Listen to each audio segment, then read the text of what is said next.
Está começando o programa Independência, a voz da recuperação, uma parceria da ADUSMEC, Associação dos Usuários da Saúde Mental de Capivari, e da Rádio Alternativa FM 106,3. Honestidade, boa vontade, mente aberta, recuperação e sobriedade.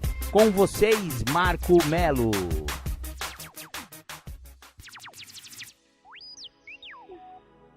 Marco Melo sou eu e você já está no programa Independência deste domingo, desta semana.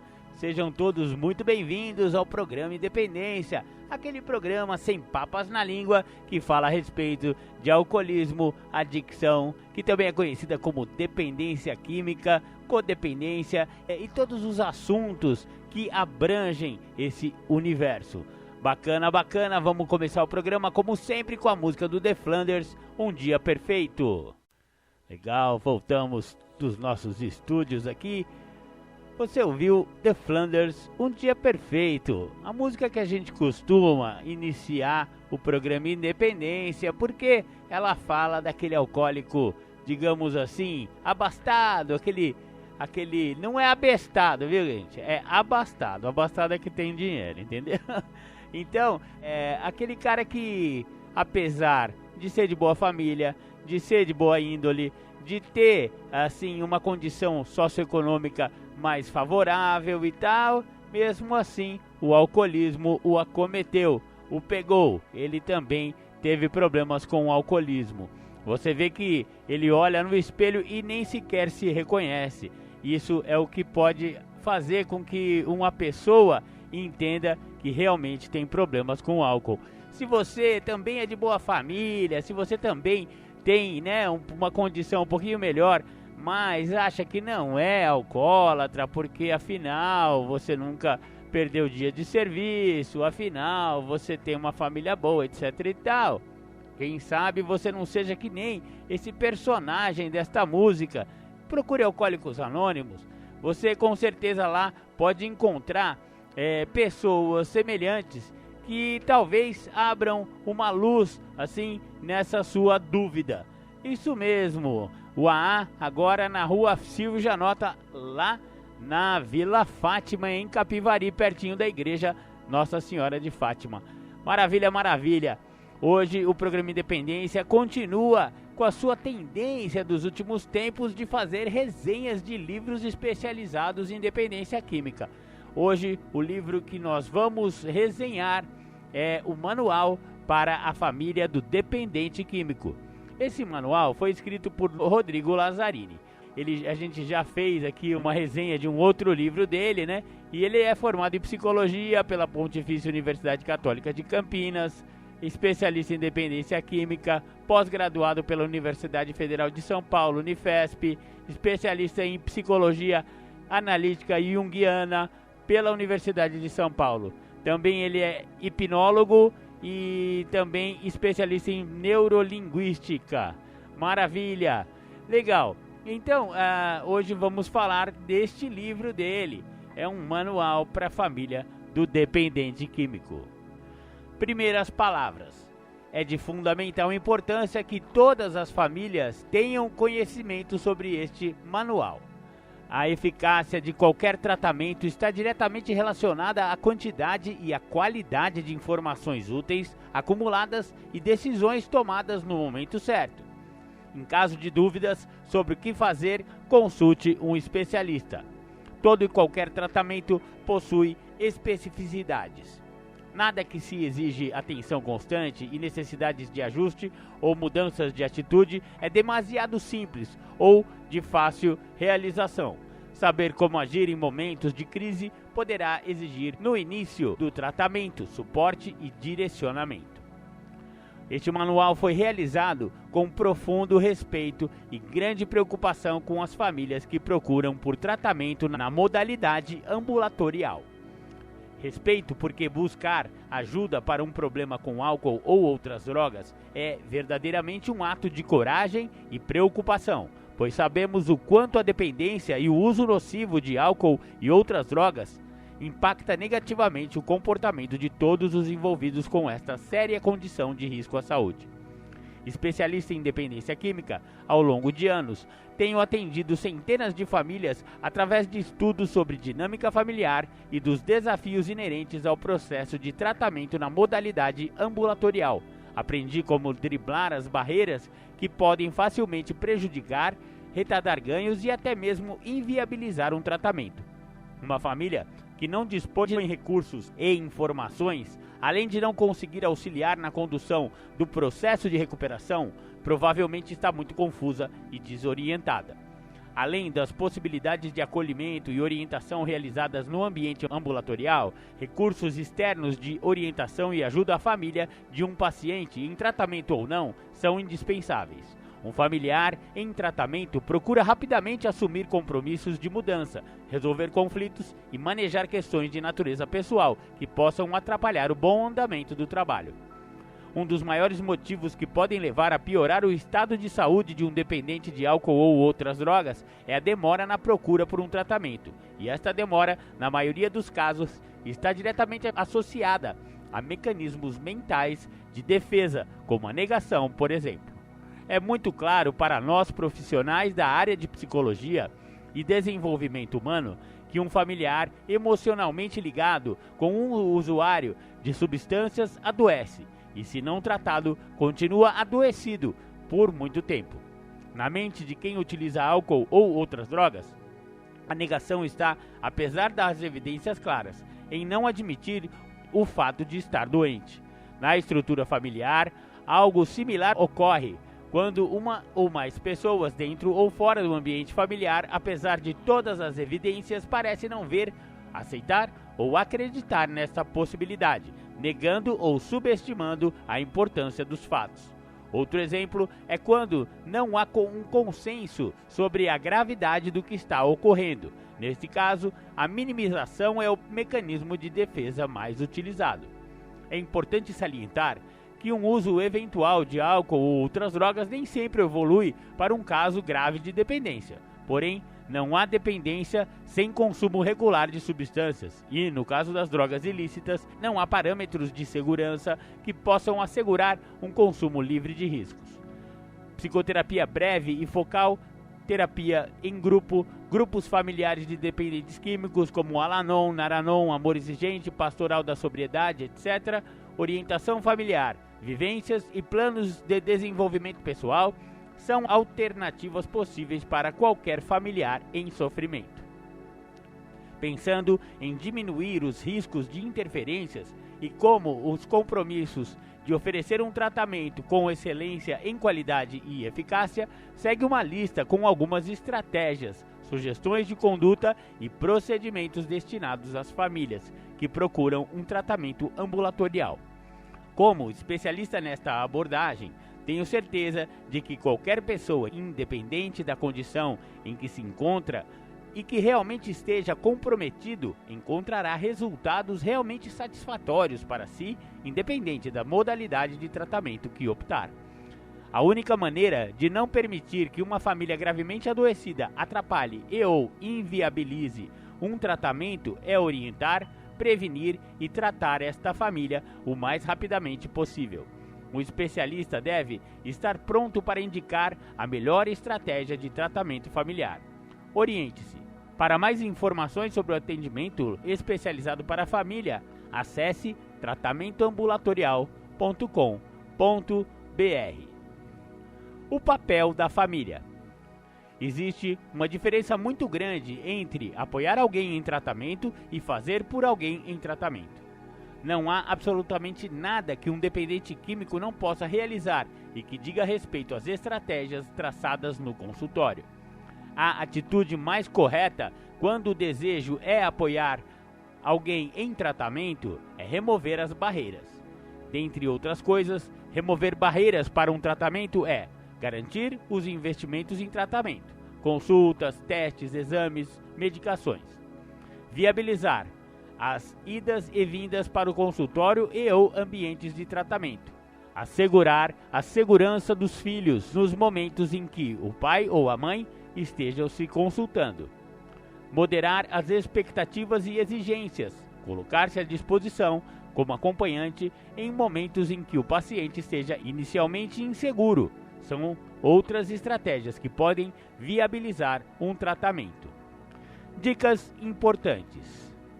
Primeira, grande parte dos conflitos vivenciados pela família no início de um processo de tratamento não tem origem na decisão de intervir, e sim das evidências e experiências negativas acumuladas ao longo do tempo na família de um dependente de substâncias psicoativas, independente se, de forma voluntária ou involuntária, sentimentos como a culpa, angústia, insegurança, medo e incertezas possivelmente estarão presentes na decisão de intervir ou procurar por tratamento.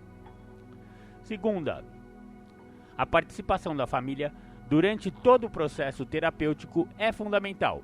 Por isso, é necessário que as famílias estejam devidamente amparadas e preparadas, caso seja necessário posicionar-se de forma orientada na presença do paciente, com o objetivo de intervir. Para que isso ocorra sem contratempos, existem estratégias e orientações simples que trarão à família no contato com o paciente a segurança necessária para agir de forma precisa, caso seja necessário. Terceira, uma vez orientada e em tratamento, a família poderá discutir com propriedade os novos conhecimentos e recursos construídos com os profissionais que tratam do seu familiar, com a sociedade e com o próprio paciente, desconstruindo facilmente qualquer armadilha psicológica, manipulação ou mesmo promessas mágicas de novos relacionamentos, amizades, empregos e ou mudanças repentinas. Vale lembrar que dependência química não é um problema externo e não se resolve com soluções alternativas, e sim com tratamento ou com uma sucessão deles, a fim de proporcionar ao indivíduo a chance de sentir-se capaz de realizar uma profunda mudança na atitude em relação à própria vida e, por consequência, na sua personalidade. Uma família em tratamento é um aliado, um agente transformador na vida do próprio familiar e de outras famílias com os mesmos desafios e dificuldades. Quarta, a fim de contribuir positivamente com a proposta de trabalho e ações terapêuticas voltadas a resultados positivos, no tratamento ambulatorial, o contato com a família deve ocorrer sempre com data e horas pré-programados e com ciência do paciente. Estes contatos serão momentos cruciais na construção de ações, direcionadas às necessidades individuais, focadas também nas relações familiares. Quinta, o contato entre o profissional, a família e o paciente ocorre com pessoas que já deverão possuir informações importantes sobre o tratamento e terem frequentado ao menos uma reunião de grupos de família e ou atendimentos individuais. Esta é uma garantia à própria família, que sentirá ainda mais segurança ao compreender com propriedade as ações adotadas no tratamento. Sexta, este contato servirá como material de trabalho, adquirindo grande valor terapêutico na análise dos padrões de comportamento e direcionamento das ações de tratamento. Sétima, caso a família esteja agindo por conta própria, sem orientação e de maneira incongruente com o tratamento oferecido, o paciente infalivelmente saberá e, consciente ou inconscientemente, poderá usar este fato como justificativa para sabotar ou atribuir fracasso ao próprio tratamento. Por isso, encontros regulares entre todos os envolvidos, profissional, paciente e família, previstos na modalidade ambulatorial, servirão como alinhamento para as condutas terapêuticas. Maravilha, maravilha. Vamos ouvir um som de recuperação e já já a gente volta. Voltamos com o programa Independência. Você ouviu aí Rodrigo Dias, de Sete Lagoas, Voz do Oriente. Meu querido amigo, um grande abraço, Rodrigão. Tamo junto, companheiro. Legal, legal. Vamos voltar então com a resenha do livro do Manual para a Família do Dependente Químico. Vamos resenhar agora o capítulo Como Lidar com as Crises. 1. Falando sobre vontades, desejos, pensamentos distorcidos e comportamentos esperados de um dependente químico em início de tratamento, podemos esbarrar, dentre outros, no desejo oculto ou declarado de usar drogas, na onisciência, na onipotência, em fantasias de poder, mudança repentina, tendenciosa crença em milagres, desejando alcançar grandes resultados com pouco esforço. Tudo isso culminando no inevitável uso de drogas. 2. A família deve sempre estar atenta às próprias expectativas e aos padrões de linguagem e ou comportamentos que possam indicar uma grande mudança em pouco tempo. Não existem resultados duradouros com poucos esforços. Por mais inteligente e ou rico em recursos internos que um paciente possa ter, se tais recursos não estiverem conscientes, não estarão disponíveis nos momentos em que o paciente realmente precisar. Não adianta querer mudar, é necessário ter atitudes de mudança. 3. Uma recaída pode significar grande despertar de consciência para alguém em tratamento, e assim como no tratamento de qualquer doença crônica, ela pode ocorrer.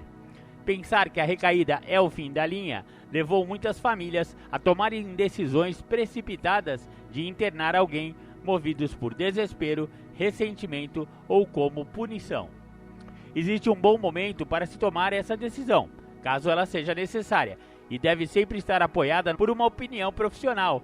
Vale lembrar aqui que uma internação em local adequado excede muito os investimentos em tratamento na modalidade ambulatorial e que acarreta em afastamento do indivíduo de todas as suas atividades, inclusive construtivas, de um novo estilo de vida. 4. A decisão de internar alguém é sempre da família, porém, a equipe de tratamento, médico, psicólogos, etc., poderá oferecer todo o apoio, laudos, orientações, encaminhamento e até mesmo conduzir o próprio paciente ao ambiente de tratamento. Diante da necessidade de internar alguém, consulte seu profissional de referência. 5. Caso uma recaída ocorra, a família deve contatar um profissional de referência e dar uma breve descrição do ocorrido e das condições atuais do paciente, para que ele, em havendo necessidade, retorne com uma orientação para lidar com a crise. 6. Vale a pena lembrar que um dependente sabe melhor que ninguém como lidar com a dinâmica do consumo de álcool ou outras drogas, muito mais do que a própria família. Sentimentos como o desespero e a fantasia de morte ou ruína são velhos conhecidos das famílias de um dependente de álcool ou outras drogas, porém não ajudam em nada quando é necessário pensar sobre qual conduta tomar. Na maioria das vezes, o dependente está usufruindo dos efeitos de uma ou de mais substâncias psicoativas ou aguardando sarar de seus efeitos antes de retornar para casa ou contar para a família. Como proceder em casos extremos? Caso o paciente esteja ausente do ambiente familiar mais tempo do que o habitual, primeiro, discuta sua preocupação com alguém que costuma agir de maneira racional diante das dificuldades. Este tipo de pessoa conseguirá ajudar você a pensar de maneira mais clara sobre a situação que está vivendo. Segundo, verifique a caixa postal e de mensagens do seu celular ou telefone fixo e mantenha uma lista de telefones atualizados das pessoas mais próximas, como namorado, namorada, amigo, amigas, parentes, etc. Terceiro, caso o paciente faça contato, mantenha a calma e fale tranquilamente ao telefone para que o mesmo sinta segurança de retornar para casa. Em caso de recusa, tente obter o maior número de informações possíveis sobre seus estados físico e mental, lembrando-o, se possível, de seus recursos internos e possibilidades de um tratamento especializado a qualquer momento. Essa simples atitude fará com que ele se sinta acolhido, acesse internamente a memória de suas habilidades, empoderamento, facilitando assim uma decisão coerente na oferta de alternativas para seu comportamento de consumo. Comunique todas as pessoas para que mantenham a mesma postura caso atendam a uma ligação. Após, siga com a recomendação contida no item Como lidar com as crises deste manual. No caso do paciente retornar ao ambiente familiar depois de ter consumido substâncias psicoativas, primeiro, garanta condições para que possa repousar com segurança sem a interferência de fatores estressores até que o paciente se restabeleça.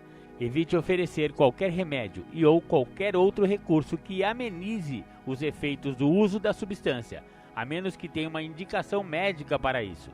Retire as chaves do quarto, impedindo-o de se trancar nele. Garanta a possibilidade de hidratação do paciente e observe-o de tempo em tempo. Segundo, se o paciente for um dependente de cocaína ou outro estimulante qualquer, é necessário que a atenção esteja na manifestação dos sintomas da substância, na intensidade que ocorre, agitação, sudorese, palpitações, etc. E na queixa subjetiva de dores fortes no peito ou braços, vômitos, vertigens e, caso ocorram, ligue imediatamente para a unidade de pronto atendimento de sua cidade. 3. Se o paciente for um dependente de álcool, procure investigar possíveis quedas, traumas e sinais de agressão que possam ter ocorrido no período em que esteve ausente. Observe vestígios de sangue nas roupas, no veículo ou esteja atento aos sinais de que algo possa estar diferente no comportamento usual quando alcoolizado. Na constatação ou dúvida sobre o ocorrido, ligar imediatamente para a unidade de pronto atendimento da sua cidade. 4. Para resguardar a segurança das pessoas que residem em ambientes onde há presença de um indivíduo gravemente adoecido, a recomendação é que nos momentos de crise haja mais do que uma pessoa acompanhando a situação, até que o sujeito evolua para uma melhora. É comum que as famílias que se deparam com comportamentos intimidadores ou agressivos por parte do paciente adoecido. Mesmo com indivíduos sem histórico anterior, o simples fato de estar mentalmente comprometido pode ser um fator desencadeador de comportamentos alterados. No caso de o paciente demonstrar agressividade extrema, faça o seguinte: para consigo mesmo, verbalização acompanhada de tentativas de suicídio, comportamentos bizarros de autoagressividade, estiver portando objetos cortantes ou perfurantes ou armas de fogo, o acompanhante deve se manter a uma distância segura, onde ainda seja possível um contato visual ou verbal que possa transmitir a ideia de que a crise aguda irá passar e as coisas irão se acalmar. Enquanto isso, uma segunda pessoa deverá ligar imediatamente para a unidade de pronto atendimento de sua cidade. 2. Para com outras pessoas. Caso haja risco iminente à vida de outros, a recomendação é manter-se fora do ambiente a uma distância segura, acompanhado de outras pessoas e com o telefone em mãos. Relatar em tempo real a uma unidade policial, bombeiros ou SAMU e aguardar até que o suporte acionado chegue ao local. Dicas de comunicação. 1. Grande parte das dificuldades que a maioria das pessoas encontra em se relacionar com os outros, estando eles próximos ou não, adoecidos ou não, está na comunicação deficitária. Uma comunicação deficitária não ocorre somente de um indivíduo para o outro e vice-versa. Ocorre também de um determinado indivíduo para com ele próprio. A atenção constante e ações criativas na construção de um diálogo interno saudável podem prevenir uma série de doenças mentais e emocionais. Como sugestão inicial, na investigação de como tem se comunicado com você mesmo, seguem algumas perguntas. O que você diz para si mesmo na maioria das vezes é positivo? Qual é a qualidade do seu diálogo interno? Que tipo de coisas e afirmações você fala acerca de você, seu dia, sobre sua vida, logo quando acorda e ou se deita para dormir? Diante de uma dificuldade, seja qual for, qual é a primeira coisa ou pensamento que ocorre na sua mente? Você tem o hábito de agradecer as coisas positivas quando estas acontecem para você? 2. Estamos nos comunicando o tempo todo com os outros e com nós mesmos. Portanto, saber descrever exatamente o que queremos dos outros é fundamental. Pergunte para você mesmo: eu sei exatamente o que esperar e desejar acerca do comportamento das pessoas à minha volta? Sei exatamente quais são os meus limites em relação a isso?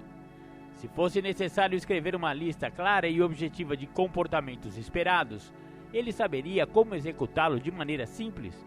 Uma pessoa dissociada julgaria coerente as expectativas contidas nesta lista de comportamentos esperados? 3. Para uma comunicação satisfatória, também é necessário estar atento nas condições em que esta comunicação ocorre. Não é possível se comunicar com alguém que não está apto para executar o que seja dito. Executar e ouvir são coisas diferentes. Ouvimos com os ouvidos, mas executamos com a mente. Portanto, Perguntas: de que maneira tem realizado essa comunicação? Quais são os locais e momentos em que tenho escolhido para isso? Eles te favorecem? Será que o outro tem condição mental de executar o que está sendo dito? Você se dispõe a escutar o outro ou apenas vomitar frustrações e insatisfações sobre ele? É possível melhorar a maneira como está se comunicando com o mundo à sua volta? 4. Pode estar havendo ruídos e falhas na comunicação vindos do passado. Raiva e ressentimento são lembranças do passado carregadas de energia emocional negativa. Essa energia repercute diariamente na maneira como nos comunicamos com o outro. Este manual tem o objetivo de ajudar você a pensar sobre isso também. Portanto, pergunte a você mesmo: existe da sua parte ressentimento para com a pessoa com quem quer se comunicar? Como está a minha fisionomia quando comunico meu desejo de que o outro modifique o seu comportamento? Será que o fato de perdoar alguém pode interferir em como dizer o que realmente quero dizer? 5. Diferença entre sujeito e predicado. Sujeito é aquele que emite uma ação, predicado é quem sofre a ação. A vitimização ocorre com grande frequência na dinâmica adoecida do uso de álcool e ou outras drogas, seja por parte do indivíduo que a consome, seja pela família que se sente lesada.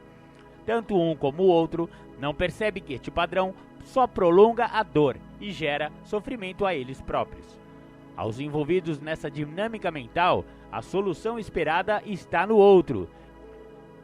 A posição passiva adotada por aquele que deposita expectativas nos outros facilmente alterna para agressiva, o que tranquilamente piora o que está ruim, trazendo confusão, culpa e ressentimento para as relações e impedindo que a comunicação de qualidade ocorra. Pergunte para você mesmo: na minha vida, eu sou o sujeito ou o predicado? Se aquilo que sinto ocorre dentro de mim e me afeta profundamente, de quem é a responsabilidade de olhar e cuidar desta questão? Se eu não estou bem, será que tenho condições de ajudar o outro? Ao lidar com estes sentimentos e com toda essa realidade de vida, as famílias também podem contar com uma gama de serviços no site tratamentoambulatorial.com.br. Conclusão: independentemente da situação que esteja passando neste momento, quero lembrar você de que nenhuma crise dura para sempre. É fundamental saber que decisões capazes de mudar a triste realidade do uso de álcool e ou outras drogas são construídas a partir de um simples e sincero pedido de ajuda. Praticar as orientações contidas neste manual pode não ser uma tarefa simples, portanto, peça ajuda. Se uma crise desta dimensão está presente em sua realidade hoje, evite ficar sem apoio. É possível que seu ente querido esteja tão doente que precisará receber uma ação maior do que a que recebe normalmente, ao menos neste momento de crise. Acredite nisso e poderá abrir as portas para um processo de mudança e transformação. Sou testemunha de centenas de processos de recuperação que se iniciaram de uma crise, seja da tomada de decisão de intervir na vida de alguém, seja na conscientização de que é necessário render-se à necessidade de um tratamento. A esperança deve ser sempre a consequência natural de uma atitude definitiva de mudança, e não somente uma palavra jogada ao vento. É possível colocar um ponto final no sofrimento. É possível caminhar em direção à liberdade. Oriente-se, procure um profissional especializado. Maravilha, maravilha, olha que legal. Então esse foi o manual para a família do dependente químico do Rodrigo Lazzarini, psicólogo da PUC de Campinas, especialista e pós-graduado, uma sumidade no assunto. Muito legal aqui no programa Independência. Queria agradecer ao Christian Fernandes por ter cedido o livro pra gente, lá do Instituto Independa, independa.com.br, e ao autor Rodrigo Lazzarini. Muito obrigado, Rodrigo, por esse excelente tratado sobre dependência química e família. Maravilha, maravilha. Vamos aí, continuando com o programa Independência. Agora vamos ouvir mais um som de recuperação.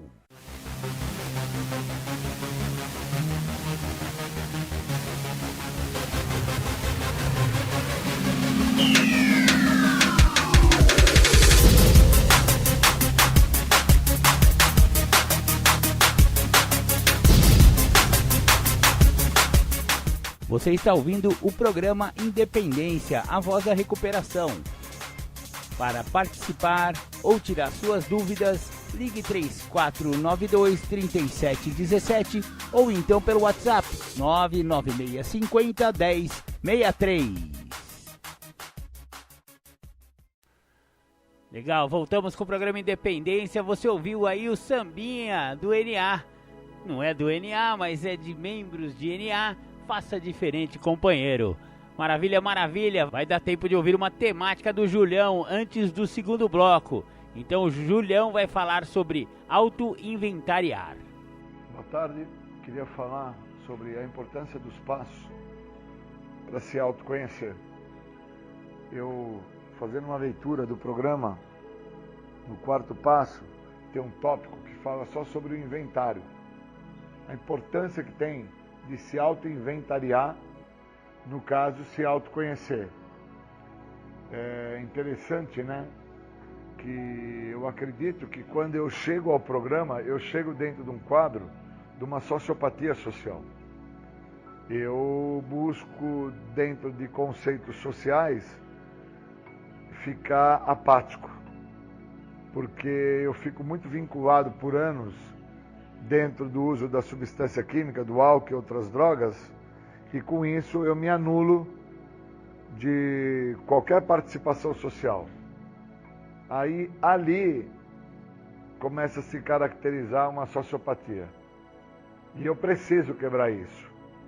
Senão, eu estou fadado às infelicidades do sociopata, que dentro do viver e sobreviver de um mundo exclusivo, único, onde eu não deixo com que ninguém pertença ou faça parte, esse mundo que eu escolho como meu mundo para viver é um mundo extremamente nocivo, tendo droga ou não tendo droga. Porque eu tenho que olhar que quando eu estou no uso da droga, a minha preocupação é em sentir a sensação do uso da substância.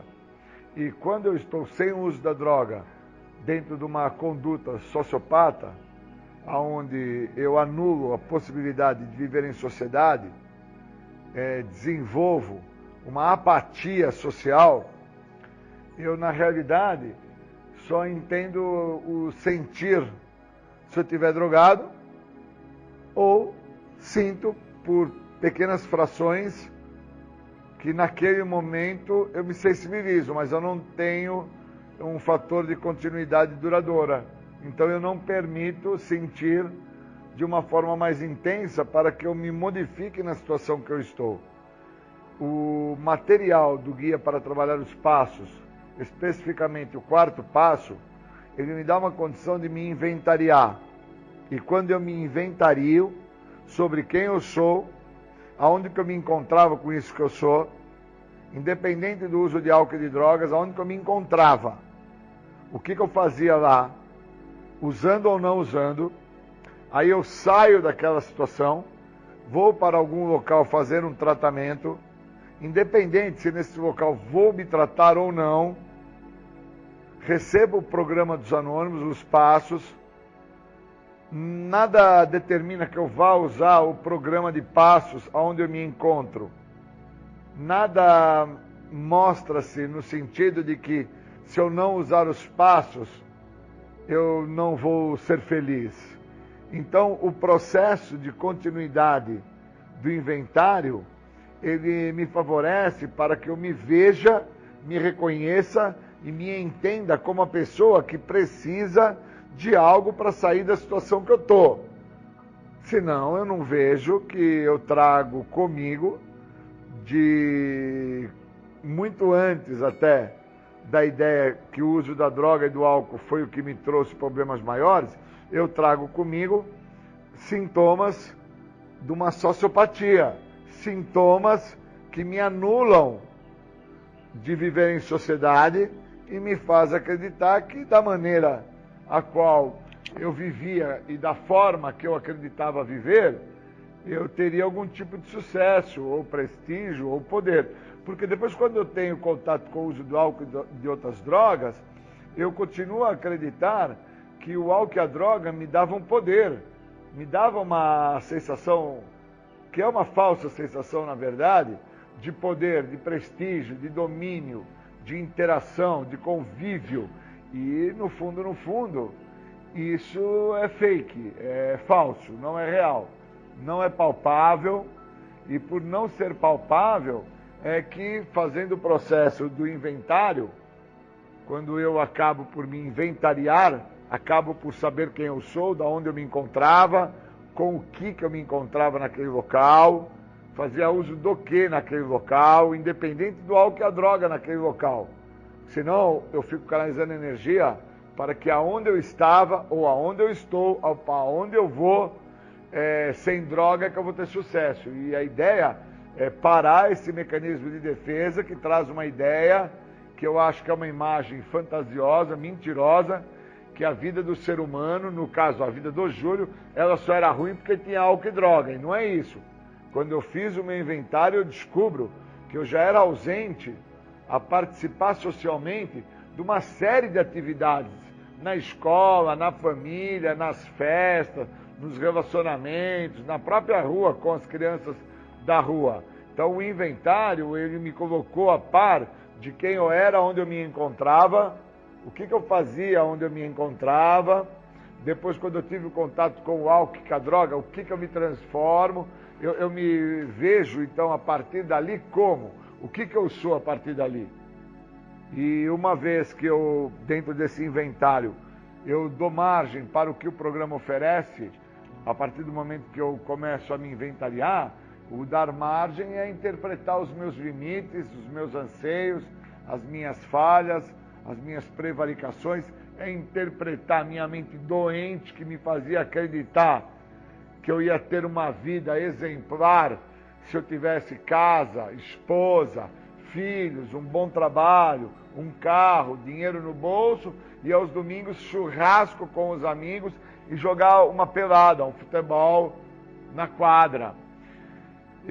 Quando eu acabo por me inventariar, eu acabo por trazer aquilo que estava em superfície, que estava de uma forma só superficial, eu acabo por trazer à tona. Porque o que está guardado dentro de mim, o que está de uma certa forma escondido, eu só consigo me libertar disso se eu colocar na luz da exposição. Eu não me liberto do que está escondido dentro de mim se eu acreditar que só por deixar na superfície é o suficiente. O que eu deixo na superfície muitas das vezes é o que eu quero que o outro veja. E aí aquilo que eu quero que o outro veja cria até um impacto no outro, do outro ficar impressionado. Mas a realidade é que eu preciso que o outro me enxergue, que o outro saiba quem eu sou, de uma forma mais profunda. Porque quem precisa saber quem que eu sou de uma forma mais profunda sou eu mesmo. Quem precisa entender esse fator de sociopatia que eu trago comigo, esse fator de anulação social, que depois, com o uso do álcool e das drogas, dentro de uma imagem fictícia, lúdica, eu até acreditei que eu tinha criado um elo de relacionamento e convívio. Esse é o cara que precisa se tratar. É esse cara que precisa de tratamento. É esse cara que precisa saber por que ele bebe, por que ele cheira cocaína, por que ele fuma crack, quais os motivos que ele acredita que quando ele está fazendo uso de qualquer substância psicoativa, incluindo o álcool, esse cara, ele não está por ter que lidar no momento seguinte com as situações que estão apresentando naquele momento, que ele não tem habilidade para lidar, e aí ele optou pela ideia de usar um álcool, usar uma droga, e aliviou-se momentaneamente, mas ele não percebe que é momentâneo, ele não percebe que é fake. Eu levei muito tempo para entender que todas as vezes que eu fiquei a tentar usar álcool e drogas, eu fiquei a sofrer, eu fiquei a pastar, eu não fiquei a ganhar. Eu fiquei a pastar, eu fiquei a sofrer demais. E que eu não posso continuar dessa maneira. Eu fico por muitos anos dentro de uma ideia que o uso de álcool e de droga é que tinha me prejudicado. E não foi o uso de álcool e de droga. Foi muito do que antes eu não tinha tomado atenção, porque eu não tinha ferramenta, não tinha material algum para que eu pudesse inventariar quem eu sou, de onde eu vim, para onde eu vou. Eu preciso me inventariar. Eu preciso saber quem eu sou. Eu preciso me tratar.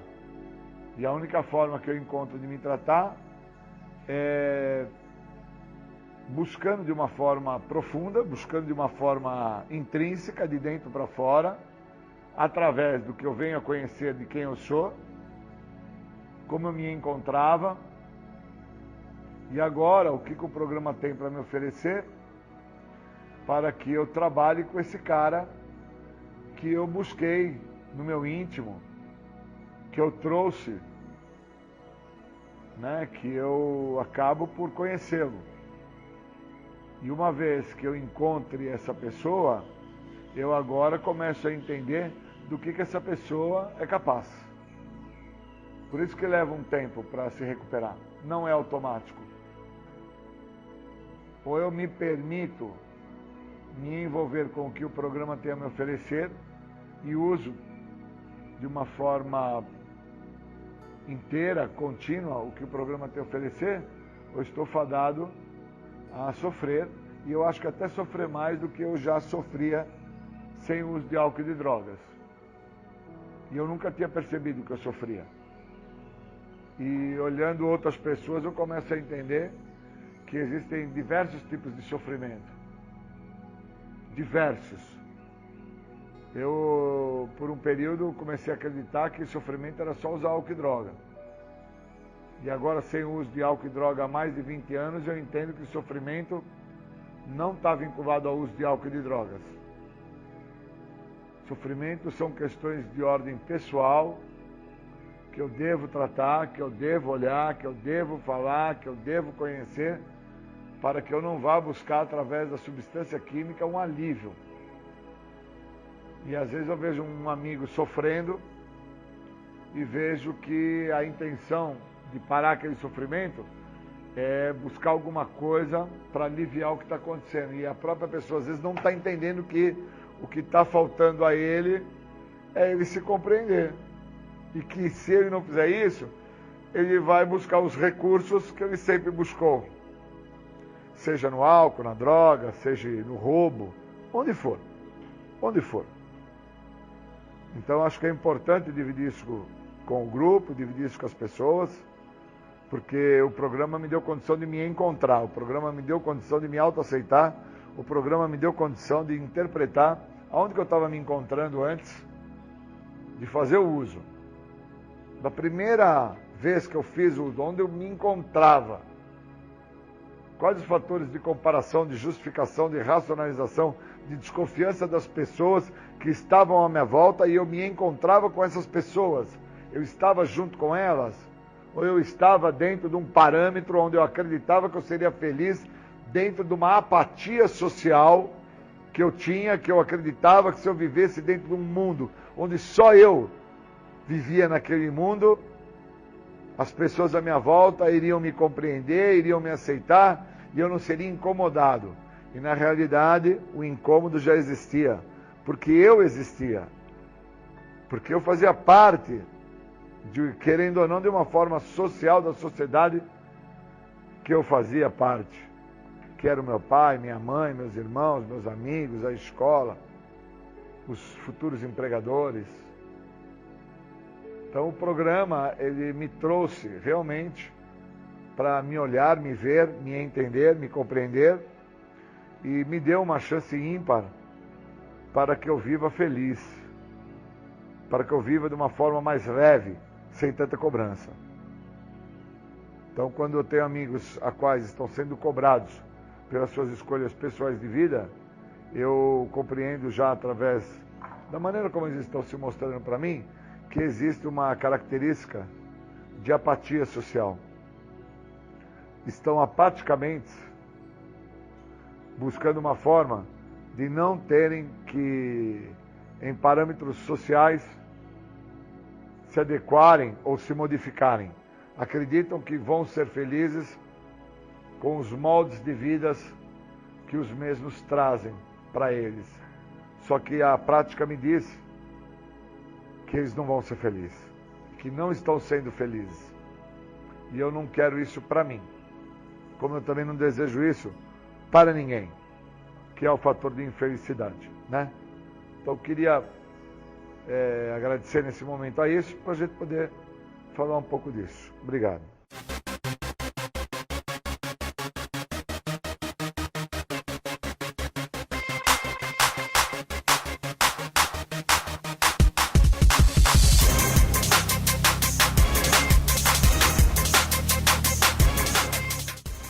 Voltamos a apresentar programa Independência, a voz da recuperação.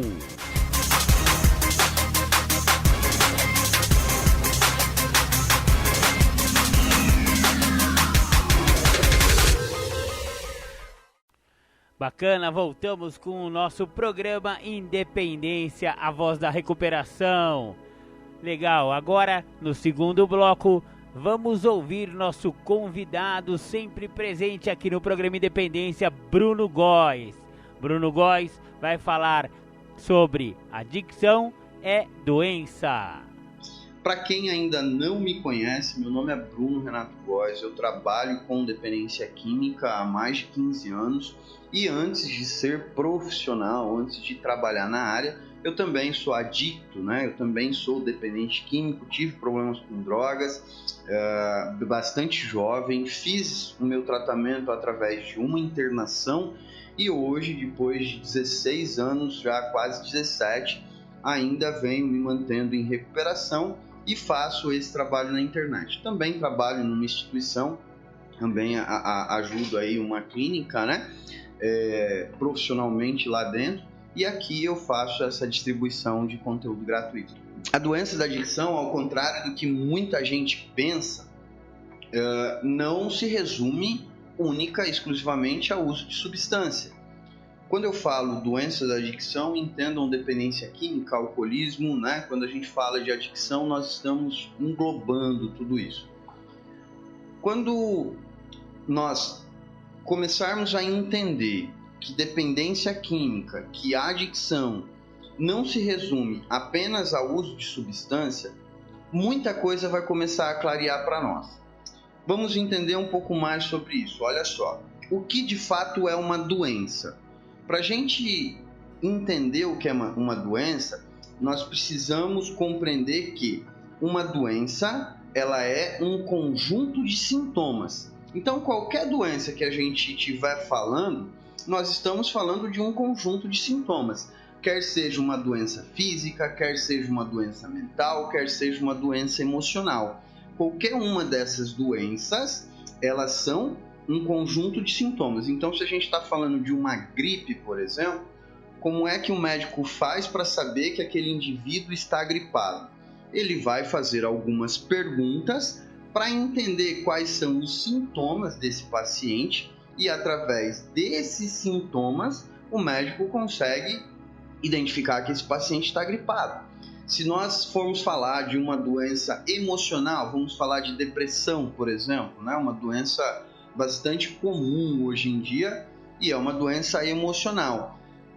Por não ser uma doença física, o médico precisa perguntar algumas coisas relacionadas ao estado dessa pessoa emocionalmente, porque é uma doença mental. Então o médico pergunta como ele se comporta, se ele está tomando banho, se ele tem mantido os cuidados pessoal, como é o relacionamento dessa pessoa com outras pessoas, para que o médico possa avaliar os sintomas e definir então que esse paciente tem uma doença emocional chamada depressão.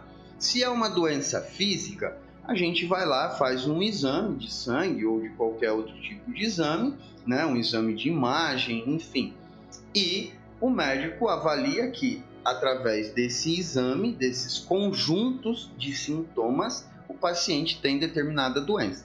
Então, uma doença, por definição, é um conjunto de sintomas. Isso parece ser muito óbvio.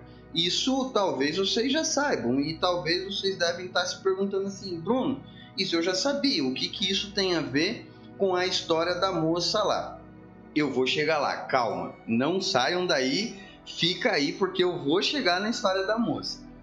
Então, continuando a ideia da doença, continuando a história da doença, quando a gente consegue entender que doença é um conjunto de sintomas, nós precisamos entender também que esses sintomas eles estão interligados, eles estão unidos por algum motivo, né? Então, por exemplo, se a gente volta na gripe, existe uma dor de garganta, existe talvez uma dor de cabeça, uma náusea, talvez o pulmão meio irritado. De alguma forma, esses sintomas estão interligados.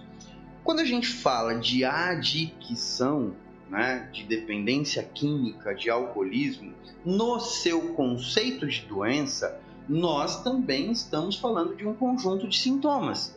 Nós não estamos falando apenas de algo específico, nós não estamos falando de uma substância específica. E nós precisamos ter essa compreensão, eu entender que a adicção é um conjunto de sintomas e que o uso de substância é apenas um único sintoma.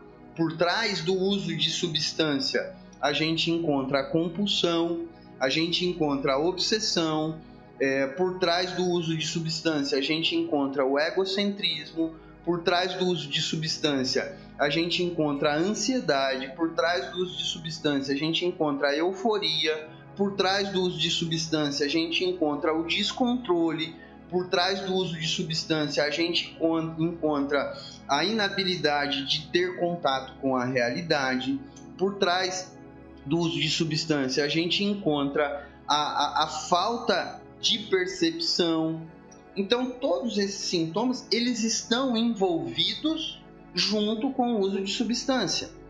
Existe um conjunto de sintomas que vem junto com esse uso de substância. Agora, o que a gente precisa entender é que esse conjunto de sintomas, ele surgiu primeiro. O uso de substância é uma consequência desse conjunto de sintomas. O uso da droga, a necessidade que aquele indivíduo, que aquela pessoa tem de se drogar, de sair da sua realidade, de se entorpecer, é a junção desses sintomas que leva ele até o uso. Então a gente precisa compreender esse conceito de doença.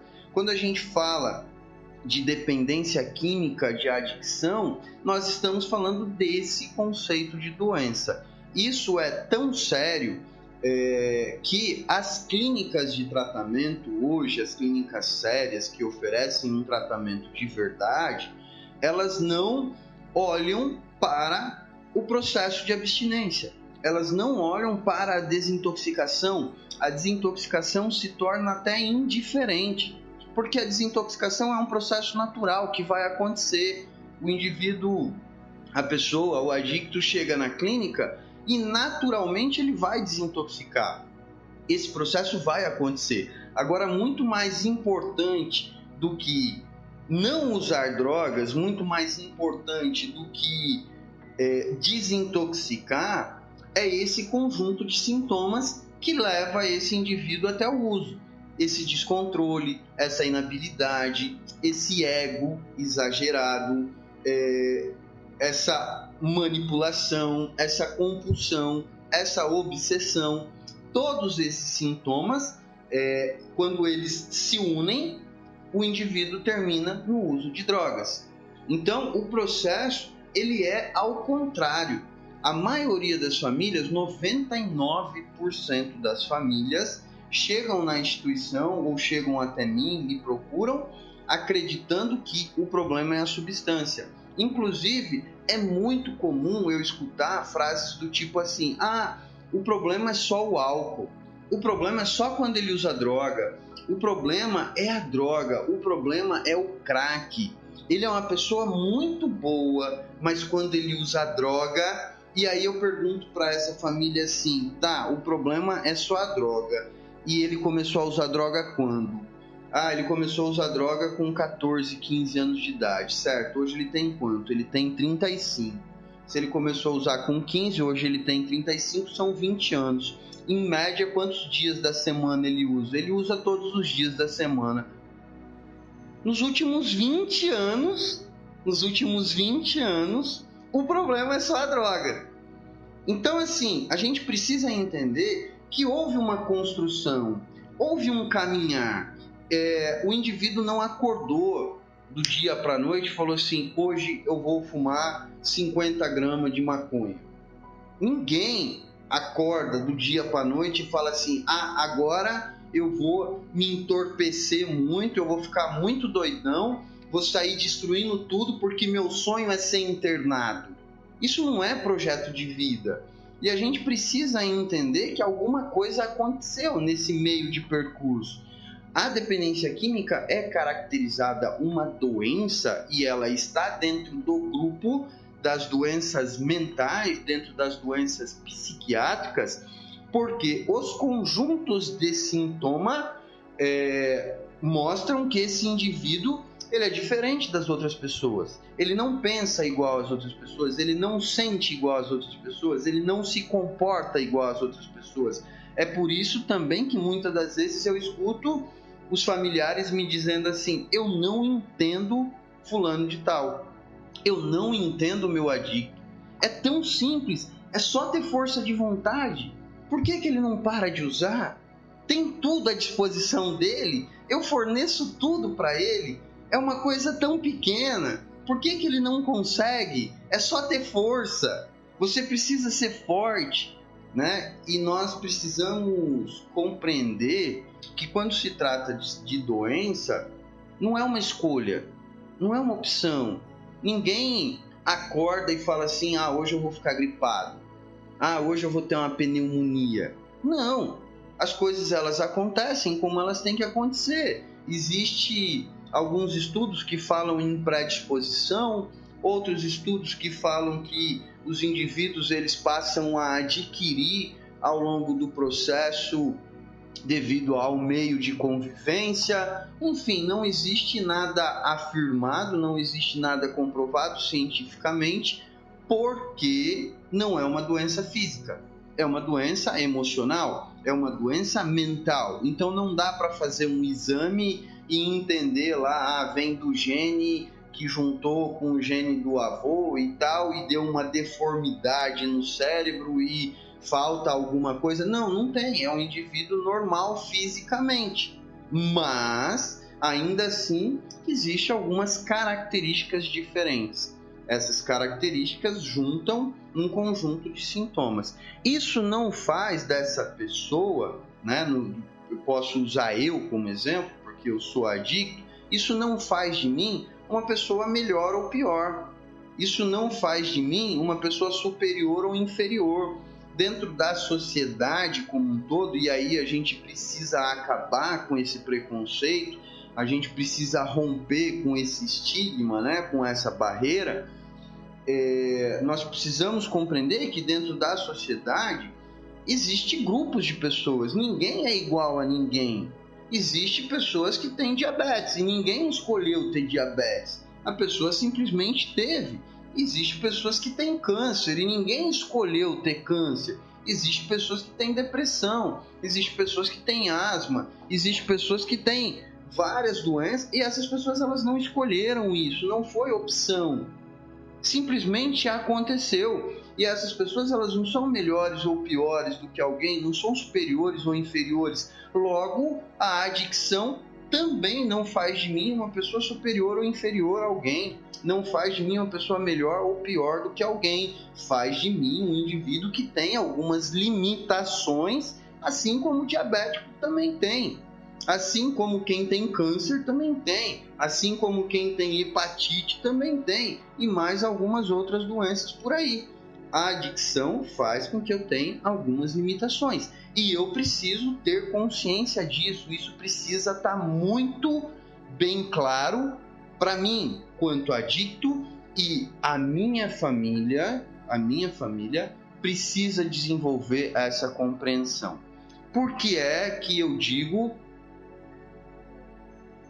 que a família precisa desenvolver essa compreensão do conceito de doença. Porque quando a gente fala de codependência, e agora nós chegamos na família, a família desenvolve padrões de comportamentos similares. E por que é que a família desenvolve padrões de comportamentos similares? Porque há uma convivência, há um relacionamento afetivo. O que é a codependência? O que caracteriza a codependência? Diferente da adicção,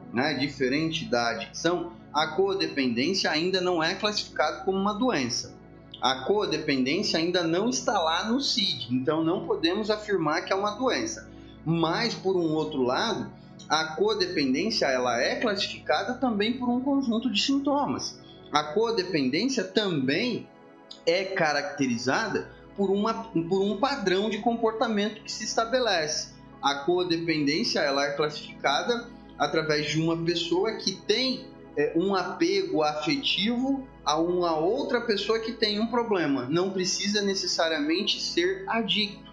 Inclusive, hoje tem pessoas que se identificam como codependentes, que se tratam como codependentes, mas não são familiares de adictos. São, por exemplo, mães de quem tem síndrome de Down, mãe de quem tem algum problema mental, porque existe um indivíduo adoecido, existe um indivíduo que tem uma doença ali diagnosticada, e do lado de cá existe uma outra pessoa que desenvolveu um apego afetivo exagerado, que fugiu dos padrões, que passou dos limites e pela convivência desenvolveu comportamentos semelhantes ao do adicto.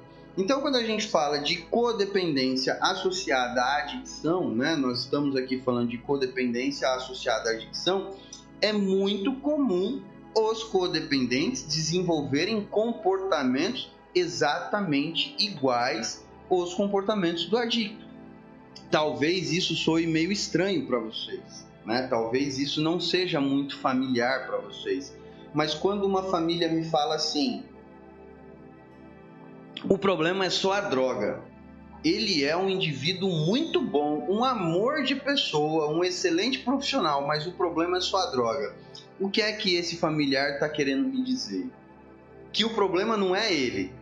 O problema não fui eu que criei ele. Ele é o meu troféu, ele é uma pessoa muito boa, mas tem algo que não é dele nem é meu, que é responsável por toda essa bagunça que está acontecendo aqui. E aí o codependente joga a responsabilidade para algo que não tem como se defender. O codependente tira a responsabilidade dele e também tira a responsabilidade do adicto. E por um outro lado vem a afirmação, porque olhar para o fracasso do adicto é muito doloroso para o codependente. É muito difícil enxergar que o meu filho, que o meu marido fracassou, que ele não está funcionando, que ele não está dando certo, que ele não está progredindo, que ele não está evoluindo. É muito difícil para o familiar. Eu sou pai, eu tenho um filho de 6 anos de idade e eu sei o quanto é difícil para um pai olhar e ver o filho não funcionando e ver o filho não dando certo. Meu filho tem apenas 6 anos de idade, mas eu tenho um apego afetivo muito grande a ele. Então eu sei o quanto é difícil. E para um pai, para uma mãe, para uma esposa, enxergar isso é muito difícil. Então vem a fala, ele é uma pessoa muito boa. E olha só, nós precisamos entender que a adicção não faz ninguém se tornar mal. Não é isso. Quando nós estamos falando de uma doença que tem um conjunto de sintomas e dentro desse conjunto de sintomas envolve alguns comportamentos que interferem diretamente no meu caráter, é óbvio que essa pessoa vai se tornar, ao longo do processo, alguém que vai causar dano. Porque nós estamos falando de sintomas como compulsão, obsessão, egocentrismo, nós estamos falando de descontrole, e é óbvio que um indivíduo em descontrole compulsivo por algo, ele vai interferir na vida de alguém, ele vai fazer mal para alguém. Então não é intencional, não significa que ele seja uma pessoa má, mas o fato de ele não se tratar, o fato de ele não se cuidar transforma os comportamentos dele. Transforma, porque é uma característica da doença dele. E isso vai acontecer. E aí, por um outro lado, o codependente vem tentando remendar, porque olhar para o fracasso é muito difícil, é muito doloroso. Olhar para um indivíduo ali que há algum tempo atrás eu sonhei, eu planejei, eu almejei que ele se tornasse algo, né? Porque todo mundo sonha, pô, eu gostaria muito que meu filho fosse jogador de futebol, gostaria muito que meu filho seguisse a minha profissão, gostaria muito que meu filho se tornasse médico, gostaria muito que meu filho se tornasse psicólogo, sei lá. Todo mundo, de alguma forma, quando tem um filho ou quando entra em um relacionamento afetivo, planeja algo para o outro, né? Muitas das vezes a esposa olha para o adicto, né, quando começa um relacionamento e planeja, eu vou casar, eu vou constituir família, nós vamos ter 2, 3 filhos, comprar um cachorro, 3 gatos, arrumar um passarinho, enfim, de alguma forma houve um planejamento no passado, houve uma idealização no passado e essa idealização ela foi frustrada. Hoje, olhar para esse indivíduo e ver que tudo aquilo que eu planejei, tudo aquilo que eu almejei não se concretizou, o sentimento de fracasso é meu, o sentimento de culpa é meu. E por sentir culpada, por sentir culpado, o pai, a mãe, a esposa vem tentando remediar essa situação. Então é muito comum a gente ver codependentes desenvolvendo comportamentos exatamente igual o do adicto, manipulando do mesmo jeito, enganando do mesmo jeito, desenvolvendo compulsividade do mesmo jeito. Alguns eu até vejo levando o adicto para uma consulta psiquiátrica, porque sabe que o médico vai receitar um clonazepam e aí quando chega em casa quem toma o clonazepam é o codependente, né? Então é muito comum a gente ver o familiar desenvolvendo esses comportamentos. O codependente, de alguma forma, tem essa necessidade, porque olhar para o fracasso é muito difícil. Olhar para esse indivíduo que está falido, que está em decadência, é muito doloroso. E aí precisa remediar. A gente vê constantemente, consegue emprego, leva na escola, leva na consulta médica, paga pensão, paga feira, paga o aluguel, paga as necessidades do filho, né? Então, assim, vem sustentando esse adicto por muito e muito tempo na ideia de que em algum momento ele vai funcionar, na ideia de que se eu promover o ambiente perfeito, vai dar certo. Se eu não deixar nada faltar, vai dar certo. Então, muitas das vezes, né? Muita não, eu diria até que quase 100% das vezes, nem é intencional. Nem é intencional. Eu vejo às vezes família me dizendo assim, mas Bruno, se faltar o agradinho que ele pediu, se faltar o chocolate que ele pediu, se faltar o doce que ele pediu, ele vai pedir para ir embora da clínica. E aí como é que eu vou lidar com essa vontade dele de ir embora? Então a expectativa é promover um ambiente perfeito, e se eu conseguir promover esse ambiente perfeito, vai dar certo. A questão é que dentro desse relacionamento que já se tornou disfuncional, juntou a fome com a vontade de comer, porque do lado de lá existe um adicto que precisa de uma muleta, que precisa de um apoio, que precisa de alguém sustentando todo esse descontrole, sustentando toda essa insanidade. E do lado de cá, o codependente precisa de um adicto para poder cuidar, para poder fazer funcionar, para poder provar que é capaz, né? Então é uma relação perfeita, se torna uma insanidade perfeita, se torna uma relação destrutiva perfeita, e sem se dar conta que esse relacionamento se tornou completamente disfuncional, esse relacionamento não deu certo, essa pessoa não consegue progredir, ela não consegue evoluir. Então, o que eu quero dizer para vocês com tudo isso? Olha só, quando a gente consegue compreender o conceito de doença e que de fato é uma doença, eu consigo entender que não é o meu filho, que não é o meu marido, é uma doença, não é pessoal. Existe uma doença que promove tudo isso e essa doença precisa ser tratada. Do lado de cá, quando eu consigo compreender essa responsabilidade, eu também entendo que eu desenvolvi alguns problemas, que eu também desenvolvi alguns comportamentos que se tornaram disfuncionais, que ao invés de ajudar, na verdade tem só contribuído para piorar. Inclusive uma das perguntas, Uma das perguntas lá no grupo foi assim: como eu posso identificar quando eu estou recaindo ou quando eu estou recaída nos meus comportamentos de codependência? Eu vou dar um exemplo muito simples. Olha só, olha para o teu adicto, faça uma relação de todos os comportamentos que você enxerga disfuncional nele. Faça uma relação de todos os comportamentos que você enxerga disfuncional nele. Quando você perceber você cometendo alguns desses comportamentos, certamente você está em um processo de recaída. Agora, vem uma ferramenta que é de fundamental importância e a gente precisa valorizar muito. Essa ferramenta é os grupos. Os grupos anônimos é uma ferramenta que não tem preço. Os grupos anônimos, Amor Exigente, Alanon, Naranon, o próprio grupo do WhatsApp, essas reuniões online que estão acontecendo, esse grupo, eles promovem a troca de experiência.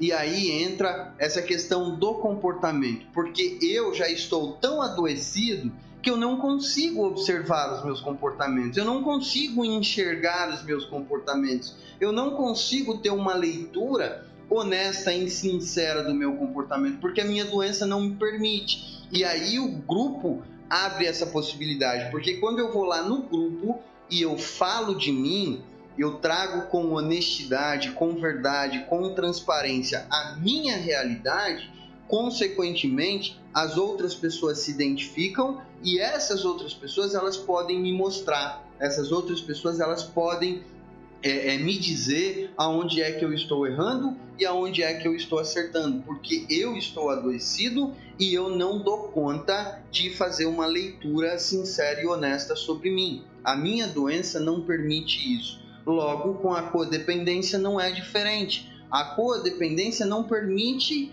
que a pessoa consiga enxergar os seus comportamentos. Eu tenho certeza que aquela mãe do começo da história que me falou assim: Bruno, eu já estou no grupo do Amor Exigente, e eu perguntei para ela quantas reuniões você assistiu, e ela me respondeu assim: eu ainda não tive tempo. Ela não se deu conta do que ela me falou. Ela não tem percepção nenhuma do que ela me falou, porque na verdade essa questão de tempo é só uma questão de prioridade. O que é prioridade na sua vida hoje? O que realmente é prioridade na sua vida hoje? O que é importante para você hoje?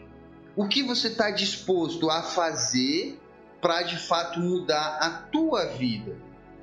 Porque não é a vida do adicto, você tem que mudar a tua vida, e quando você conseguir mudar a tua vida, certamente vai refletir na vida do adicto, da mesma maneira que os comportamentos do adicto contaminou você e você adquiriu boa parte desses comportamentos. Quando você consegue enxergar o teu posicionamento, quando você consegue mudar e quando você consegue ser luz para outras pessoas, certamente os teus comportamentos vai afetar a vida do adicto também, vai interferir na vida do adicto também.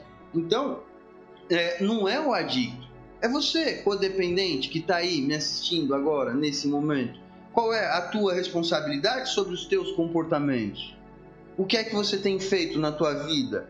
Quando você diz pro teu filho assim: e aí, você vai pro grupo hoje? Quantas vezes você, codependente, foi para o grupo? Quantas vezes você participou de uma reunião? Quantas vezes você se deu ao trabalho de observar os teus comportamentos e conseguiu mudar alguma coisa na tua vida? Quantas vezes você conseguiu conversar com o teu filho de igual para igual? Nem de cima para baixo e nem de baixo para cima. Então existe uma parcela de responsabilidade dentro disso tudo que é minha. Só eu posso cuidar da minha doença, ninguém pode cuidar por mim e eu tenho que ter essa consciência. Logo, o adicto ele precisa desenvolver essa consciência, essa responsabilidade. Por um outro lado, o familiar que quer de fato ajudar o adicto, que se identifica como codependente, que percebe que chegou no fundo do poço, porque o codependente também tem o seu fundo de poço. O codependente também tem um descontrole. O codependente também tem um momento da vida em que ele para, olha para um lado e para o outro e fala: pô, não tem mais ninguém do meu lado, sobrou só eu comigo mesmo. E a minha vida tá um inferno, tá insuportável ficar comigo mesmo. Eu não aguento mais. O codependente também tem esse momento. E aí eu pergunto, qual é a sua parcela de responsabilidade sobre tudo isso? O que é que você tem feito para mudar? E é aí que vem a questão da prioridade. Aquela pessoa, ela não teve tempo para assistir uma reunião do Amor Exigente, para participar de uma reunião do Amor Exigente, porque não é uma prioridade. Para vocês que estão aqui hoje me assistindo ao vivo, é uma prioridade na vida de vocês. Nós temos 100 pessoas dentro do grupo de codependência. Talvez um pouco menos, 95, sei lá. Mais ou menos 90, entre 95 e 100 pessoas nós temos dentro do grupo de WhatsApp. Eu não convido mais ninguém para participar dessa transmissão ao vivo. É exclusivo para o grupo do WhatsApp. Dessas 95 pessoas, quantas estão agora ao vivo aqui? Eu não consigo ver porque o meu mostrador está zerado. Então, para mim, tá que ninguém está assistindo. Mas, quantas pessoas se predispõem a ficar 40, 50 minutos, 1 hora a mais estudando sobre o seu problema? Quantas pessoas se predispõem a abrir mão da novela, do conforto do sofá, para ir até uma reunião do Amor Exigente? Então é uma questão de prioridade. E aí eu digo, não adianta você querer cobrar do teu adicto: olha, vai para a reunião, olha, você precisa mudar os teus comportamentos. A frase que eu mais escuto, é assim: você precisa se cuidar. Eu escuto essa frase diariamente de familiares dizendo para os codependentes: você precisa se cuidar. De familiares dizendo para os adictos. E aí eu olho para esse familiar, ele não corta nem o cabelo direito mais. O cabelo já tá tudo assim, a roupa tá tudo assim, as unhas tá pintada só pela metade. E a gente vê nitidamente que essa pessoa não se cuida. E aí eu digo, como é que você quer cobrar que o adicto precisa se cuidar se você é uma pessoa que não se cuida? Isso se torna até uma hipocrisia, Infelizmente. Então, o primeiro comportamento tem que vir de você. Se você espera alguma coisa do adicto, você, como codependente, tem a sua responsabilidade de começar a fazer alguma coisa por você, pela tua vida. Quando você realmente estiver fazendo alguma coisa por você, certamente isso vai refletir e vai respingar no adicto, certo? Então, só para concluir, esse assunto de doença, ainda quero falar um pouquinho sobre internação e vou falar um pouquinho sobre abstinência. Para a gente fechar essa primeira parte, precisamos compreender o conceito de doença. Existe um conjunto de sintomas. Quais são esses conjuntos de sintomas? Os comportamentos. Como é que eu observo os sintomas? O comportamento. Quando eu observo o comportamento, eu consigo enxergar o conjunto de sintomas. Parar de usar droga não muda comportamento de ninguém. Parar de usar droga não muda comportamento de ninguém. Comportamento, quando ele é repetido por diversas vezes, se torna um hábito, e eu faço sem perceber. Então não adianta você acreditar que ele vai parar de fumar crack e a vida dele vai mudar do dia para a noite e você vai ter paz, porque não vai acontecer. Ele pode até parar de fumar crack, ele pode até se transformar, mas se você não se cuidar, você não terá paz. você não terá paz, não adianta, porque você já construiu um padrão de comportamento que não te promove a paz. Você já construiu um hábito repetitivo na tua vida que você não terá paz. Um grande exemplo disso é quando o adicto vai internado. Depois de 15 dias internado, o familiar ainda me liga dizendo: Bruno, eu não consigo dormir. Faz 15 dias que eu não durmo, eu não consigo comer, eu não consigo ter paz, eu tô morrendo de saudade. Que morrendo de saudade? Não tá morrendo de saudade, tá é na abstinência, porque o cara não tá ali, não é saudade. Não é saudade.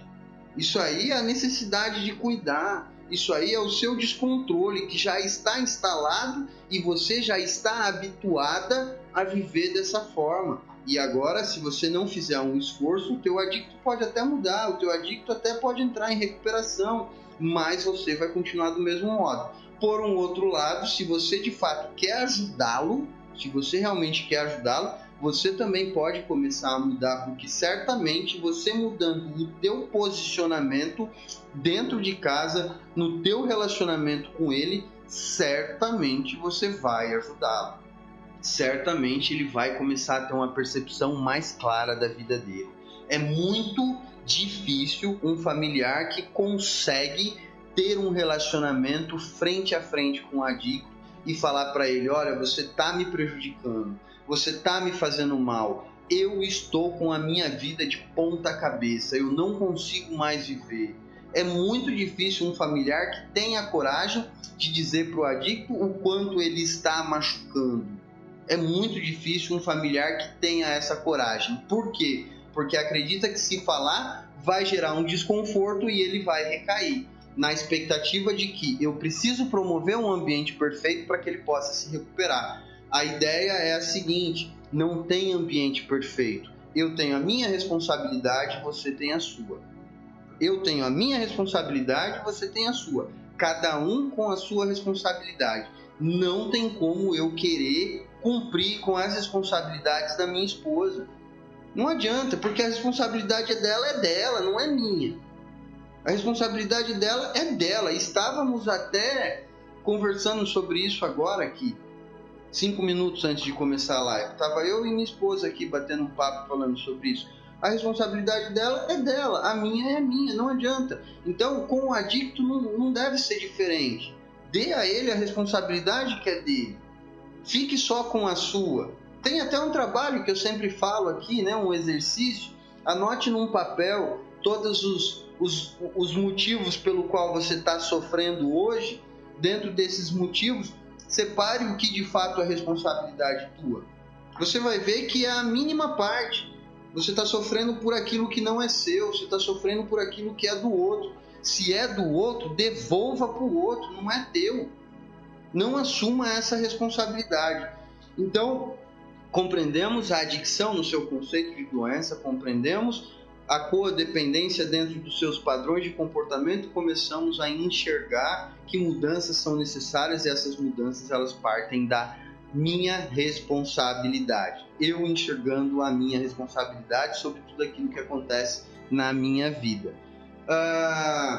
Gente, deixa o seu like aí. Calma aí, eu não estou encerrando não, tá? É só porque eu preciso tomar um fôlego aqui, porque foi bem intenso essa primeira parte. Eu ainda vou falar sobre internação e abstinência. Mas deixa o seu like aí, não deixe de dar o seu joinha e não deixe de compartilhar esse vídeo com outras pessoas, tá? Continuando então o assunto aqui, continuando, né, o tema agora falando sobre internação, quando a gente compreende o seu conceito de doença, quando a gente compreende a adicção como uma doença de fato, com os seus sintomas, com as suas características, com as suas peculiaridades, a gente também precisa compreender que o tratamento ele deve abranger o máximo possível dessas necessidades. Um tratamento que cuida só da desintoxicação não vai resolver. Um tratamento que cuida só do aspecto espiritual não vai resolver. Não vai funcionar. Isso é muito óbvio. Ah, Bruno, mas eu tenho um vizinho que ele usou drogas durante 15 anos e aí ele foi lá, ficou 15 dias internado e nunca mais ele usou droga. Olha só, existe uma diferença muito grande entre o adicto e o viciado. O viciado é aquele cara que tem só a dependência física daquela substância. E, de fato, para quem é viciado, um tratamento de desintoxicação funciona e funciona muito bem. O cara vai lá, passa 30, 45 dias sem usar nenhum tipo de substância, às vezes tomando uma medicação e tal. A droga sai do organismo, porque 45 dias é suficiente para a droga sair do organismo, e esse indivíduo nunca mais usa. Esse indivíduo ele não é adicto, ele é viciado. O adicto, ele tem o conjunto de sintomas que eu estou aqui há 50 minutos falando deles, né? Então existe uma diferença muito grande. O viciado não, ele só é viciado. Você consegue enxergar com muita clareza. A vida dele, apesar do vício, ainda assim tem uma progressão. Ele ainda consegue trabalhar, ele ainda consegue ter uma família, ele ainda consegue ter algumas responsabilidades, né? É diferente o adicto do viciado, ok? Então, quando a gente fala de internação, para adicto, nós precisamos compreender que a instituição ela deve cobrir o máximo possível dessas necessidades. Por ser uma doença física, mental e emocional, né? É uma doença física porque desenvolve o vício, a adicção ela desenvolve o vício. Mental porque esse indivíduo pensa diferente das outras pessoas, e emocional porque se eu penso diferente, os meus sentimentos serão diferentes também. Então, se é uma doença física, mental e emocional, no mínimo, por baixo, a clínica tem que ter um médico, um psicólogo e um terapeuta. No mínimo, por baixo. E aí tem alguns critérios assim que eu acho extremamente importante. Gente, não saia no desespero buscando qualquer instituição, aceitando a primeira oferta que aparece. Infelizmente, esse negócio de internação virou um mercado. Eu trabalho na área há mais de 15 anos e eu não tenho medo nenhum de falar sobre isso. Infelizmente, internação virou um mercado e algumas pessoas tratam como um mercado de peixe mesmo, se aproveitando da lei da oferta e da procura. E aí, muitas clínicas mal intencionadas se aproveitam do desespero e da fragilidade de vocês. Sabe que vocês querem internar para ontem, sabe que vocês estão frágeis emocionalmente. E do lado de lá, como o cara é um bom adicto, ele vai saber o que ele fala para te convencer de que você está tomando a melhor decisão. E aí existe alguns critérios que a gente pode considerar para que a gente não erre na hora de procurar uma internação. Primeiro critério de todos, e desse não dá para escapar, tá? Gente, é fundamental. Chegou na porta de uma clínica para conhecer, a primeira pergunta que você tem que fazer, é a primeira de todas. Cadê a documentação da instituição? Cadê os alvarás de funcionamento? Eu quero ver os alvarás de funcionamento. Isso até era uma coisa que você não precisaria perguntar, porque obrigatoriamente por lei, todos os alvarás de funcionamento eles devem estar expostos. Então, se você entrou lá no escritório da clínica, né, ou na casa, ou independente de qual seja o ambiente, você olhou nas paredes e não viu nenhum quadro de alvará, pergunte, cadê a documentação da instituição? Cadê o alvará de funcionamento, a licença de funcionamento municipal? Cadê o alvará da vigilância sanitária? Cadê o alvará do corpo de bombeiros? Cadê o alvará da área da medicina? Enfim, tem vários alvarás aí, de acordo com o estado, muda, né, um pouco, mas no mínimo, a clínica tem que ter um alvará de funcionamento. No mínimo, um alvará de funcionamento da vigilância sanitária. No mínimo, obrigatoriamente, todas as instituições do Brasil têm que ter um alvará de funcionamento da vigilância sanitária. Depois do alvará, você pergunta o seguinte: quem são os profissionais que trabalham aqui? Quem são? Quais são as especializações dele? O que é que eles fazem aqui?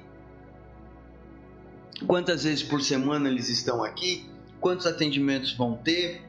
Como é que funciona a estrutura profissional da instituição? Quando é que eu, Bruno, poderei conversar com esses profissionais.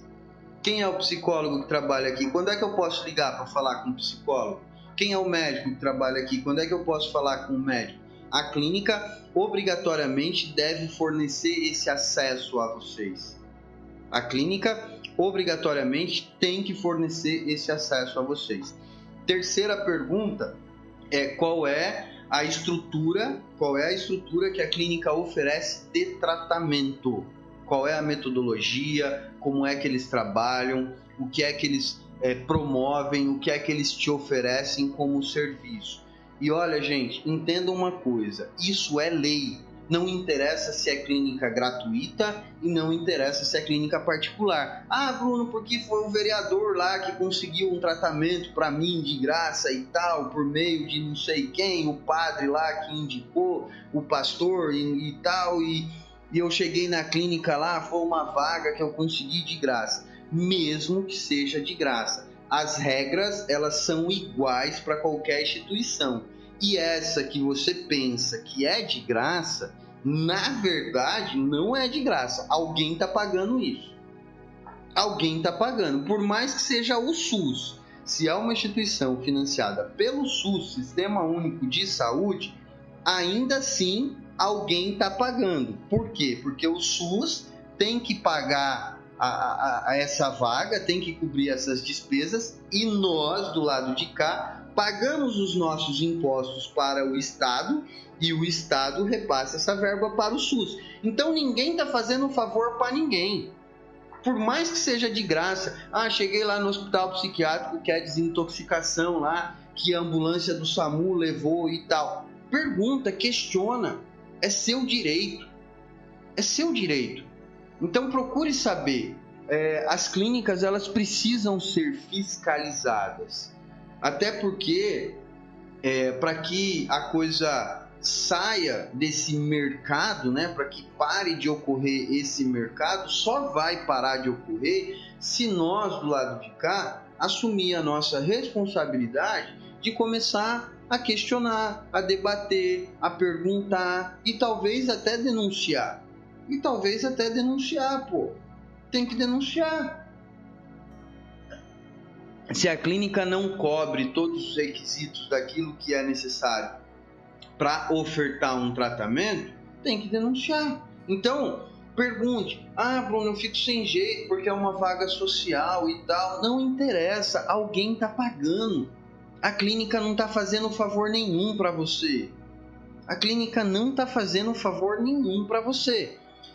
Então, fechamos, né, essa parte de clínicas, né? Eu posso pegar um dia para falar mais sobre esse assunto, falar sobre modelos de tratamento, o que eu consigo de graça, o que eu não consigo de graça e tal. Eu posso preparar uma live sobre isso, se vocês quiserem e gostarem, né? Quiserem saber mais quais são os direitos de vocês, quais são os deveres, é só você comentar aí, né? Bruno, fala mais sobre clínica, eu quero saber e tal, modelos de tratamento, como funciona e bababá. Os donos de clínica não vão gostar muito, provavelmente eles vão ficar muito bravos comigo, mas eu não estou aqui para agradar dono de clínica, eu tenho o meu compromisso com vocês, que é de ser honesto, verdadeiro e transparente, trazer a informação, o conhecimento, né? Esse é o meu objetivo, esse é o meu compromisso com vocês. Então eu vou falar, independente de eu ser um funcionário de clínica ou não tenho medo nenhum disso, né? Eu sou funcionário de clínica, então talvez isso, algumas pessoas podem pensar que eu queira defender algum lado. Não, eu sou imparcial. O que é certo, o que é errado e ponto final. Por isso que eu trabalho onde eu trabalho com muito orgulho da minha profissão e da empresa pela qual eu presto serviço. E agora, para a gente fechar, então, o último tema para a gente fechar é a abstinência, né? Olha só, nós precisamos entender que o nosso corpo, por um processo muito natural, ele desenvolve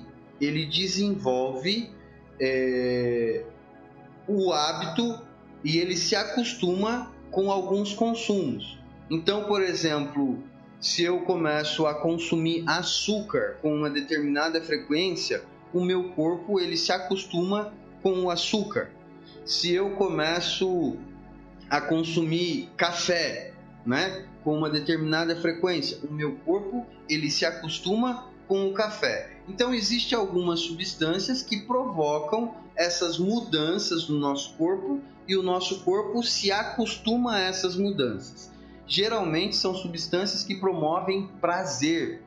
São substâncias que promovem prazer. O corpo ele tende a desenvolver dependência de substâncias que promovem prazer. Por quê? Isso acontece porque o nosso corpo ele produz prazer de forma natural, mas o prazer que essas substâncias promovem é muito além daquilo que o meu corpo produz naturalmente. Então vamos colocar uma escala aqui para a gente exemplificar. Numa escala de 0 a 10, o meu corpo ele produz naturalmente, sem o uso de nenhuma substância, prazer até o 1, o 2 no máximo. Numa escala de 0 a 10, naturalmente o meu corpo produz prazer até o 1, o 2 no máximo. Eu estou falando intensidade de prazer, certo? O açúcar, estava eu aqui tomando um suco muito gostoso que minha esposa fez. Falando nisso, agradecer ela. Amor, obrigado, suco de morango estava uma delícia. Ela não queria que eu trouxesse esse copinho ridículo para cá, ela queria me dar um copinho muito mais bonitinho, mas eu trouxe esse mesmo copinho para cá. Enfim, o açúcar, ele atinge de 4 a 5, numa escala de 0 a 10. Naturalmente, o meu corpo produz uma intensidade de prazer entre 1 e 2, o açúcar de 4 a 5, já é 2, 4 vezes mais do que o meu corpo produziria naturalmente. O café, ele produz uma sensação de prazer, uma intensidade de prazer equivalente ao açúcar. A maconha, que é uma substância que as pessoas consideram natural, né, que não é natural, a maconha ela promove próximo do 10, né, é um ápice de prazer. A maconha ela promove 10 vezes mais aquilo que o meu corpo produziria de intensidade de prazer. O crack, a cocaína, produz 10 vezes mais, 20 vezes mais aquilo que o meu corpo produziria naturalmente de intensidade de prazer. É óbvio que pelo fato de o meu corpo gostar de prazer, todas as vezes que eu começo a consumir essas substâncias que me geram prazer, o meu corpo gosta disso. O meu corpo gosta. E a dependência ela se desencadeia porque se eu estou ingerindo uma substância que me promove muito mais prazer do que o meu corpo produziria sozinho, o meu corpo ele para de produzir. Então, o meu corpo ele cria uma dependência da substância. Se eu não tenho a substância, eu não tenho prazer. Porque eu estou ingerindo prazer, o meu corpo entende que ele não precisa produzir. É isso que é a dependência, né? Então, quando a gente fala de dependência física, de vício, é disso que estamos falando. O meu corpo ele produzia aquela substância, mas ele parou de produzir porque eu estou ingerindo essa substância com muito mais intensidade do que seria natural. E aí, quando a gente fala de abstinência, é quando eu removo essa substância, eu paro de ingerir essa substância e até que o meu corpo ele comece a produzir novamente, o meu corpo ele vai expressar algumas reações. Então, quando a gente fala de açúcar, por exemplo, é natural que a pessoa que pare de tomar açúcar, ela comece a ter dor de cabeça, irritabilidade, insônia, desconforto, ansiedade, que são algumas expressões que o meu corpo mostra dizendo assim: ei, tá faltando açúcar aqui. Quando o indivíduo ele toma café, muito café, e aí ele para de tomar café, também expressa algumas reações, dizendo assim: ei, tá faltando café aqui. Então, a gente precisa entender que a abstinência é um processo, é uma reação do nosso corpo relacionado à ausência de uma determinada substância. O meu corpo expressando a ausência daquela substância, expressando a falta daquela substância. E aí entra alguns mitos e algumas verdades. O que é mito? Quando a gente fala de substância psicoativa, drogas, né? Quando a gente fala de uso de maconha, cocaína, crack, drogas ilícitas, há um mito que diz que a abstinência provoca loucuras, né? Que a abstinência deixa o cara doidão. Porque o meu filho ficou doidão porque ele estava sem droga e tal, né? E isso não é uma verdade. Isso não é uma verdade, né? O que a abstinência de maconha, cocaína causa é um desconforto, é uma ansiedade, é uma insônia, é uma irritabilidade, mas nada parecido com aquilo que muitas pessoas acreditam. O álcool, por exemplo, o que o álcool promove de abstinência? É comum a pessoa começar a tremer, é comum a pessoa ter convulsão, é comum a pessoa ter delírio, dependendo da quantidade, né, de consumo de álcool que essa pessoa fazia diariamente, chega a ter convulsão com delírios, né, que é chamado pela medicina de delírio tremens. Então, muito do que se fala com relação à abstinência, porque o meu filho está sem usar droga há 3 meses, há 6 meses, e aí ele está irritado dentro de casa, é abstinência. Não é abstinência, é a inabilidade dele de lidar com a ansiedade. Não é abstinência. 45 dias, a droga sai do organismo e essa abstinência, ela passa. Então, é necessário que essa pessoa ela aprenda a lidar com essas dificuldades. Em alguns casos, é fundamental e eu recomendo para todos os casos, um acompanhamento médico. Não é obrigatório, né? E algumas pessoas, de fato, não têm essa necessidade. Mas eu, Bruno, prefiro pecar pelo excesso. Então, para que essa pessoa não precise passar por todo esse desconforto de ficar sem dormir, de ficar irritado, de ficar ansioso, a medicina hoje tem um suporte assim sensacional para tudo isso, né? E tem um suporte medicamentoso que não provoca dependência. Então, quando o médico é especializado, e aí entra um detalhe extremamente importante, médico especializado. Médico psiquiatra especializado em dependência química. Não procure qualquer psiquiatra, porque o psiquiatra vai meter um clonazepam lá e vai dar ruim. O médico psiquiatra vai encher de remédio e vai dar ruim. Procure um médico especializado em dependência química. Ele vai dar um suporte, ele vai acompanhar esse processo de abstinência para que esse indivíduo não precise sofrer, para que ele não precise passar por esse sofrimento provocado pela abstinência. Então, depois de 6 meses, depois de 10 meses, depois de 1 ano, muito raramente tem abstinência. Em alguns casos de alcoolismo, tem a abstinência demorada, né, que acontece de fato a longo prazo, mas são muito raros casos, muito pouco. Essa ansiedade que você vê o teu filho quando chega da clínica em casa, que sai comendo tudo que tem dentro do armário, se deixar come até as portas do armário e quer comprar tudo, e quer comprar roupa nova, e quer celular novo, e quer isso, e quer aquilo, essa ansiedade toda, e aí você fala não para ele fica irritado, ele fica desconfortável, ele fica nervoso. Isso não é abstinência. Isso não é abstinência, isso é inabilidade em lidar com as circunstâncias da vida. E isso se trata com tratamento não medicamentoso, isso se trata com terapia, tratamento terapêutico, né? Então, a gente precisa separar aí um pouco do que é mito e do que é verdade. A abstinência existe? Existe, é uma verdade. Tem tratamento para abstinência? Tem suporte medicamentoso, tem suporte psicológico, é muito bom e eu recomendo para todos, mas aquilo que muitas das vezes a gente pensa que é, né? Algumas clínicas até falam, né? Com 90 dias o cara tá querendo para ir embora e tal. E aí a clínica fala, é abstinência e tal. Não, não é bem assim que a coisa funciona, né?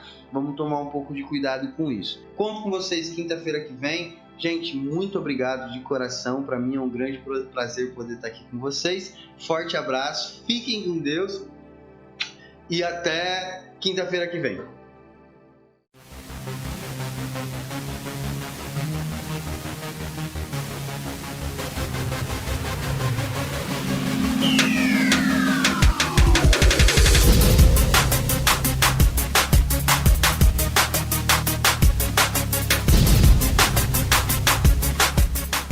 Você ouviu o programa Independência, a voz da recuperação, uma parceria da ADUSMEC, Associação dos Usuários da Saúde Mental de Capivari, e da Rádio Alternativa 106,3.